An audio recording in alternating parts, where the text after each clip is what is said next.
Welcome to Buffalo Game Day Recap. I'm Thad Brown here at FedEx Field in Landover, Maryland. AJ Feldman with me from our studios in Rochester, New York. The Bills demolished Washington 37-3, and the defense was the star of this game. Now, look, there was a chunk of this great defensive performance because the box score is bananas. But, look, by the time AJ Epinesa is running back an interception for a touchdown, we already knew who won the game. It wasn't like that was still in the in-doubt portion of the game. But there was also a large chunk of what the Bills did well on defense that certainly happened when the game was in doubt, and a big reason why they ended up dominating to such an easy win. Yeah, 16-0 entering the fourth quarter, where if the Bills didn't really put this exclamation point on their win, I feel like the conversation about this game is, the Bills playing with their food a little bit, not putting away games like we've seen in the past. Then, of course, Terrel Bernard recovers a fumble. Taron Johnson forces it. Josh Allen scores a touchdown, AJ Epinesa, boom, sacks, yada, yada, this, and we got a 37-3 win. So we're not really talking about that as much. But certainly a great day for the Bills defense. 4 interceptions against Sam Howell, 9 sacks. Granted, I think like 4 of those were in the final drive or two. So really inflated on the sack numbers, but really a strong defensive performance. It's been a really good first 3 weeks for the Bills defense. Granted, that's against Zach Wilson. That's against Jimmy Garoppolo. That's against Sam Howell. And now waiting to stare them down in Orchard Park is Mike McDaniel, Tua Tagovailoa, and the 70 burger that the Dolphins put up today on the Broncos. And we'll get to the Dolphins, but look, let's give the defense their flowers, deservedly so. Look, this is something that the McDermott teams do a lot. I believe the stat is this is the 8th game that the Bills have played against a quarterback who's had 5 or less starts. In those 8 games, 20 interceptions against 3 touchdowns. I mean, look, I know the quarterbacks are young and a lot of them aren't talented, the Davis Mills of the world, those kind of guys. But to thoroughly dominate an NFL quarterback, I don't care how young and how talented they are, still to me, I think is pretty darn impressive. Yeah, and coming into this game, the story with Sam Howell was, he's not, polished. He's not a veteran, anything like that, but he had shown a lot of promise. He was the guy that the Bills were going to have. Yeah. I liked him coming into this game. And the Bills really just made him look foolish where, I have that stat up specifically. 3 touchdowns, 20 interceptions against quarterbacks in their first 5 starts, 29 sacks, a 46.4 passer rating. This is something that the Bills have done for years, whether it's Leslie Frazier calling the plays, whether it's Sean McDermott calling the plays. The Bills have just really showed how to shut down these young quarterbacks. But you have to give a testament to the Bills players. 4 different players get interceptions, a lot of guys with the sacks, and really Terrel Bernard leading the way with his performance, doing something that haven't been done since Brian Urlacher back in 2007. Yeah, it was kind of like the Gordie Howe hat trick. He had 2 sacks, an interception, recovered fumble, and now Gordie Howe, that hat trick involves a fight. No fights for Bernard today, but look, the guy was impressive. And one thing I think about Bernard, what you lose with Tremaine Edmonds going to Bernard is size, familiarity with the defense, probably a little bit of an ability to cover down the field. But I think what you gain with Bernard is speed and quicks. I mean, this is a guy who, when he was drafted, he looked like a Matt Milano clone. Well, having 2 of them ain't a bad thing. Mm-hmm. And you saw it in this game a little bit that, sure, you might not get that 6'5" behemoth that can just cause a problem for any pass over the middle, but you get a guy that when you blitz him, he can get home. When there's a ball loose around him, he can get on top of it. He can, have the agility. We saw that last week in the win over the Raiders to maybe make the deflected interception catch. So, look, I'm not going to sit here and tell you that Terrel Bernard is better than Tremaine Edmonds. There's a good chance he probably never will be better. But what he does do well is make plays with athleticism, and I think we saw a lot of that today. No, and when you have 2 smaller linebackers, Matt Milano types, whatever, there, of course, are going to be games in the future, I would assume, that we talk about the lack of size, where they get run on, where this becomes a problem, where they have to bring, Taylor Rapp in as a third safety, things like that. But in a game where they can just kind of run around, in a game like next week against the Dolphins where you need that size and speed, and you look at the Chiefs, you look at the Bengals, these are the types of players you need on the field. Quickness, speed, agility, different looks. So maybe this is what the Bills defense evolves into with these 2 linebackers running around doing things like that. It certainly worked well so far 3 weeks into the season.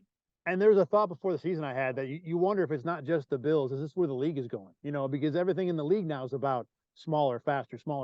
So maybe you can get away, with 2 linebackers like that. And certainly in this game, it's funny to think all the big plays that were made, Matt Milano made none of them, so he wasn't really even a guy the Bills had to depend on. But the point is that This game, I think, was the example of how this strategy with linebackers going small can work to the nth degree. Now let's move on to the offensive side of the ball. I really love this Josh Allen game. And I know he didn't have to be spectacular. The numbers didn't have to be there. But, first drive of the game, you get Superman Josh Allen with that rolling throw to Stephon Diggs on third down, which I'll have to watch it again a few times. But on the field, I felt like that was one of the 3 or 4 best plays of Josh Allen's career. And I know exactly what I'm saying when I say that. But then you follow it up where he's in trouble and he's like, look, I'm just going to get a 3, flings the ball out of the back of the end zone to protect points. Allen was sliding in this game. Allen was making smart plays. I mean, we talk about what the Bernard Milano smaller linebacker thing might look like as if this was the best version of it. I can make an argument. I think this might be the best way Josh Allen might look when it comes to operating as a quarterback. And he slid. He was very happy about the fact that he slid. I made a Deservedly joke. So. Yeah. He talked about how he's going to get some money for that, apparently. I made the joke that the field just needs to be wet all the time because it's more fun to slide when it's wet. So maybe we need to incentivize him to, a little cash, a little fun.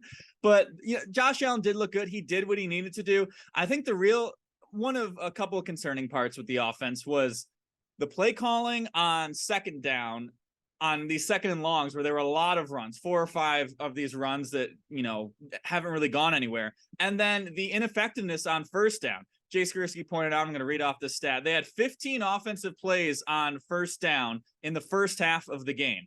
9 of them went for 2 or fewer yards.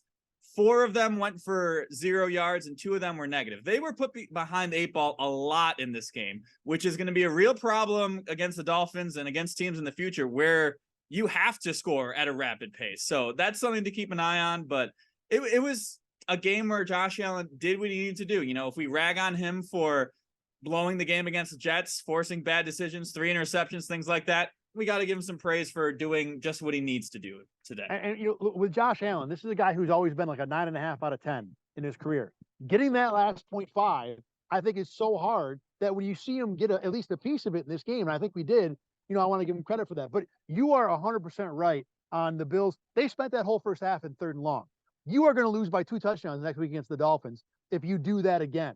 So there's no doubt the Bills have to get more efficient there and finishing drives. Because like we talked about at the top, this game was 16-0 into the fourth quarter when it really probably should have been 24 or maybe 28-0.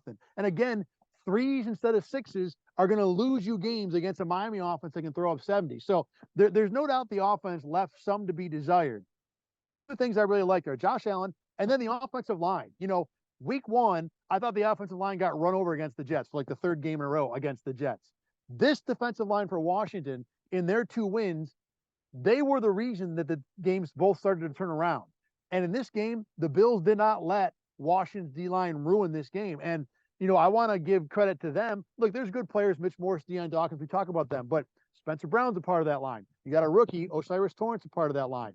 To have this performance in a game, like we said, that was close to the fourth quarter, I was also impressed there. No, Josh Allen sacked 0 times. And for the second straight week, last week it was against Max Crosby. This week it's against Chase Young and everybody else that the Washington Commanders throw at you. Another game where the offensive line let Josh sit in the pocket. He didn't seem razzled at time. He didn't have to do his, breaking the pocket early to force things around. It was a really good game from the offensive line. Once again, highlighting a bit of a problem for the Bills as I'm going to be Debbie Downer here on the show, which we do have to talk about. The secondary options just were not there in this game. Stephon Diggs did what he needed to do, 8 receptions for 111 yards. Not a single other player had more than 2 receptions. Gabe Davis, just the 1 grab on the long touchdown, a nice play, 35 yards for the score, but nothing else. Trent Sherfield, 2 catches. Deontay Hardy, 2 catches. James Cook, 2, Knox, 1. I believe he had a drop. Dalton Kincaid had 2 for 3 yards. Just really not able to get anything going. And obviously, it's one thing in a low-scoring game. You can live with Stephon Diggs being your offense. And we're going to say this a couple times on the show. It's not going to work against more explosive offenses when you have to keep up with them. There's no doubt. And you're 100% right that the 2 late touchdowns, the AJ Epinesa run back, and then the last touchdown for Latavius Murray in garbage time really kind of, lipstick the pig that was what a lot of this offense was, where Yeah, I mean, look, they moved the ball, but it was primarily Josh Allen running on his own or throwing to Stephon Diggs, and you weren't getting enough elsewhere, to really be excited about that. And if this game had ended 23-3 or 23-6, that would be the story now. But because the defense throws up all these numbers, 5 turnovers, 9 sacks, we talk about that, and deservedly so. The D was that good. But if we're talking long term with this team, I think there are concerns. So I walk away from this game mostly impressed because of the variety of faces that were involved on defense. And, to me, it starts with the quarterback. There's so many, we could talk about secondary options, but if Josh Allen is going to be throwing the ball to the other team, like he did against the Jets, he did late last season, then none of this other stuff matters. And in this game, I thought we saw Josh Allen take a step forward. Speaking of Debbie Downer, I got to get something off my chest. Why are the Bills running James Cook in garbage time all the time? Is he not their starting running back? Do they not have 2 other guys? I know they're older. 2 other guys who can carry the load then? Do we have to inflate James Cook's ego with stats or whatever to get him on the field? I mean, James Cook this year has like 90 yards in garbage time. He's your number one. Last year, that was cool. He was a rookie. Devin Singletary was the guy. Not this year. We're putting him on the field on 2nd and goal from the 4 in a 30-3 game. If he, sprains an ankle on that play, what are we talking about right now? We're not talking about the defense. We're talking about what an idiotic thing that was. So, like I said, I had to get that off my chest. I thought that was a brutal choice. I don't know why we need to do, like last week, it seemed like they wanted to get 100 yards. I kind of get it.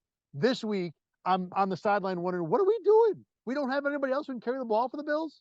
Thad, have you considered that he had a child this week and many people bet on him to score a touchdown because of that very reason? Those people were still disappointed. Did any of those people names riding with Feldman at all, by the way? Perhaps. He got so close okay. too. He got so close too.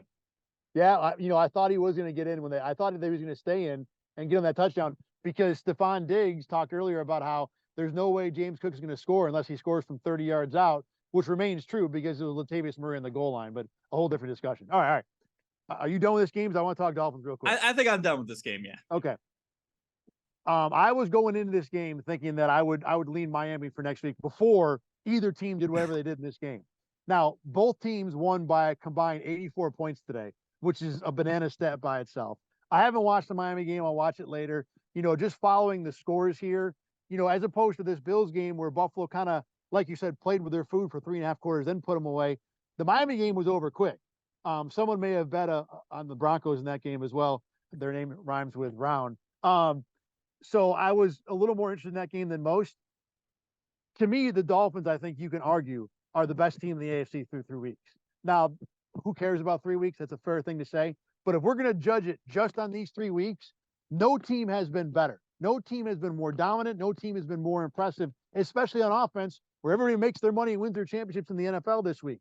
So the Bills have a tough task. Now, Miami's not played a defense like Buffalo's. They played the Patriots, which is close. But this will be a different game for both teams. Yeah, and the Dolphins doing that without Jalen Waddle. So you talk about secondary options. They didn't even have theirs. They had 5 touchdowns from their running backs.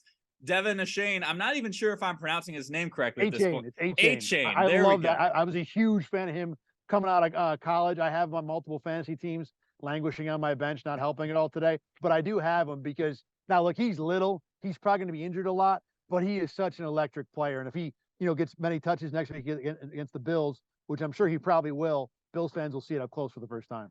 No, so they do this without Jalen Waddle, and it's going to be really interesting to see what Sean McDermott does against this offense, which is seemingly stumping the NFL with the notion that you're allowed to send a receiver or a running back or a tight end in motion on every single play. They're doing it so aggressively, and it's working so much. They're turning into Arena League football, and they're putting up Madden numbers, 70 points. It's really ridiculous.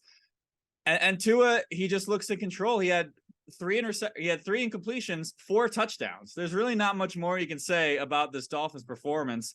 That, it's just going to be a really fun game, and it's a very, luckily the Bills have put themselves in a situation where they're at 2-1, where if they came into this at 1-2, like we talked about after the Jets game, if they came into this game down 2 to the Dolphins and then lose, you're down 3.5. That's trouble. Now you get your 2 wins. You can go against the Dolphins. And granted, it is the one at home, which is the one you quote unquote want to win. But right. Still, this is a really big week 4 game, for as big as a week 4 game can be.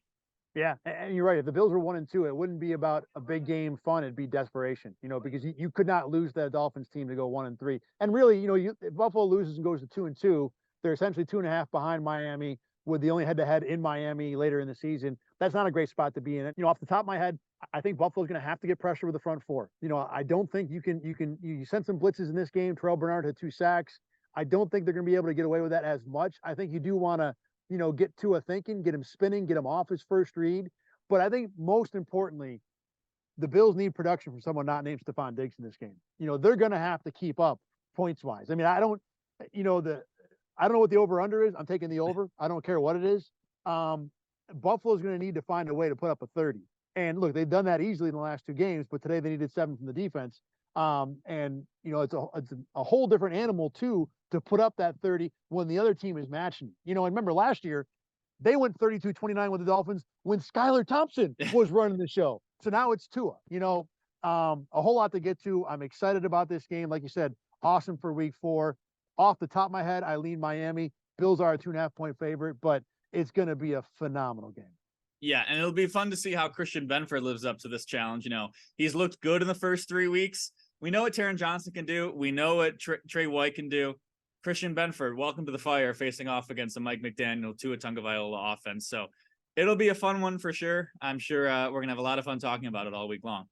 All right. Yeah, Jalen Waddle probably back for that game. If he doesn't play, then, Benford maybe doesn't get the same type of test. But either way, unreal game. All right. That's all for Buffalo Game Day Recap for this game against the Commanders. Remember, you can find this every single week after the game at RochesterFirst.com and wherever you get your podcasts. For AJ Feldman, I'm Thad Brown. Count it down 7 days ago until Bills Dolphins week 4, the classic. We'll see you then.